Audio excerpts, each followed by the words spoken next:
தாய்த்தமிழ் உறவுகளுக்கு இனிய காலை வணக்கம். இது அடங்காப்பற்று தமிழனின் பார்வை. முள்ளியவளை பிரதேசத்துக்கு உட்பட்ட தண்ணீருற்று புளியடிச்சந்தி பகுதியில் அமைந்துள்ள பிரசித்தி பெற்ற நரசிங்க வைரவர் ஆலயத்தில் உண்டியல் உடைத்து திருடப்பட்டுள்ளது. இச்சம்பவமானது 12/1/2026 நள்ளிரவுக்கு பின் 2 மணியளவில் சம்பவம் இடம்பெற்றுள்ளதாக பதிவுகள் குறிப்பிடுகின்றன.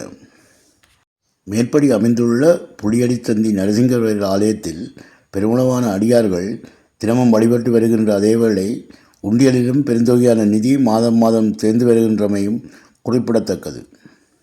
தண்ணீருற்று புளியடிச்சந்தி பகுதியை நெடுங்கணி சந்தி என்றும் பிரபலமாக அழைக்கப்படுகின்றமையும் மேலும் குறிப்பிடத்தக்கது. இச்சந்தியிலிருந்து ஒரு பக்கம் முல்லைத்தீவுக்கும் ஒரு பக்கம் மாங்குளம் நோக்கியும் ஒரு பக்கம் நெடுங்கணி நோக்கியும் செல்லுகின்ற பிரதான வீதி அமைந்துள்ள முட்சந்தியாக அமைந்துள்ளது.